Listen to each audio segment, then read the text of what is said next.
MP study YouTube channel में आपका स्वागत है। मैं दीपक कुमार। आज इस वीडियो में मैं पीएनएसटी स्टूडेंट के लिए एक शानदार टिप लेकर के आया हूं। अगर मान लीजिए पीएनएसटी की प्रिपरेशन आप कर रहे हैं और आप ये चाहते हैं कि आप एक शानदार रिजल्ट बनाएं अपकमिंग एग्जामिनेशन के अंदर, तो आपको मैं एक टिप देने जा रहा हूँ इस वीडियो के माध्यम से। और इस वीडियो में मैं आपको जो टिप देने वाला हूँ इसको फॉलो करने की कोशिश करिए। बहुत ही शानदार एक आइडिया दे रहा हूँ पढ़ने का, क्या तरीका हो सकता है पीएनएसटी की प्रिपरेशन और बेहतरीन रिजल्ट निकालने के बीच, और क्या कर सकते हैं प्रिपरेशन में इस समय जबकि एग्जामिनेशन आप लोगों के सामने खड़ी है, तो क्या क्या कर सकते हैं। अगर आप इस चैनल पर नए हैं तो चैनल को सब्सक्राइब कर लीजिए, बेल आइकन को प्रेस कर लीजिए। जितने भी पीएनएसटी एस्पिरेंट स्टूडेंट हैं उन सभी स्टूडेंट को अपनी प्रिपरेशन के दौरान में एक चीज़ जरूर करनी चाहिए, और वो कौन सी चीज़ है जिससे आप लोगों के रिजल्ट में सुधार आ सके। ठीक है, वो क्या चीज़ है मैं आपको बताना चाहूँगा। देखिए, सबसे पहली चीज़, पीएनएसटी 2021 में आप चाहते हैं सिलेक्शन, पीएनएसटी 2021 में आप चाहते हैं सिलेक्शन, तो बेसिकली आपको क्या काम करना है। आपके पास में सब्जेक्ट है फिजिक्स, केमिस्ट्री, बॉटनी, जूलॉजी और इंग्लिश। ठीक है, बॉटनी, जूलॉजी और इंग्लिश। मैं आपको जो टिप दे रहा हूँ, फोकस करिए, जो चीज़ बताने जा रहा हूँ बड़ी काम की चीज़ें हैं। ठीक है, देखिए, हर एक स्टूडेंट के साथ में एक बड़ी प्रॉब्लम होती है, बड़ी कॉमन सी प्रॉब्लम होती है कि पांचों सब्जेक्ट में उसकी जो स्ट्रेंथ है, पांचों सब्जेक्ट में उसकी स्ट्रेंथ कभी भी इक्वल या बराबर नहीं हो सकती। इतना तो सब जानते हैं। ठीक है, और मुझे कम से कम 100 मार्क्स चाहिए, ये टारगेट आपका होना चाहिए। 150 नंबर में मुझे 100 नंबर मिनिमम चाहिए। अगर मैं इसको डिवाइड कर दूं कि 20-20 करके डिवाइड कर दूं तो ये इस प्रकार से आएगा 100 मार्क्स।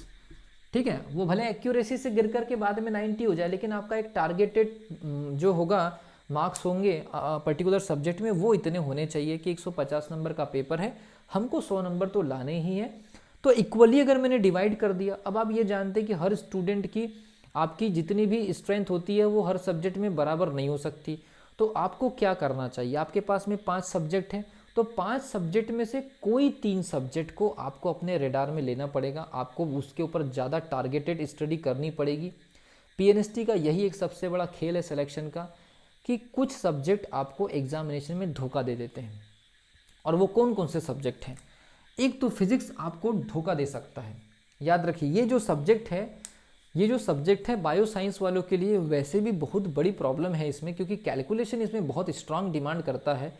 तो आप इस सब्जेक्ट को टारगेट में नहीं रख सकते।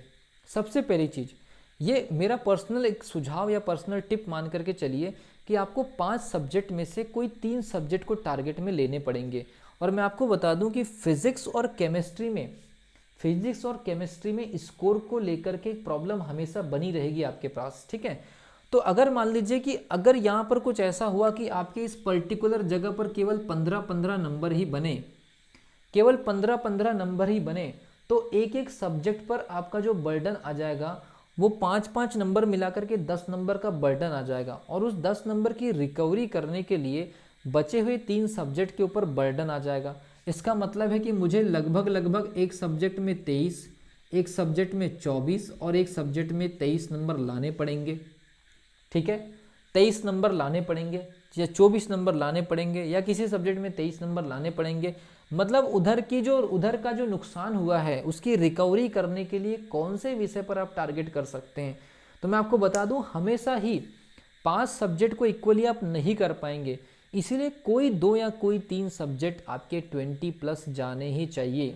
याद रखिए, मैं आपको बार बार इस चीज़ के लिए सलाह दे रहा हूँ।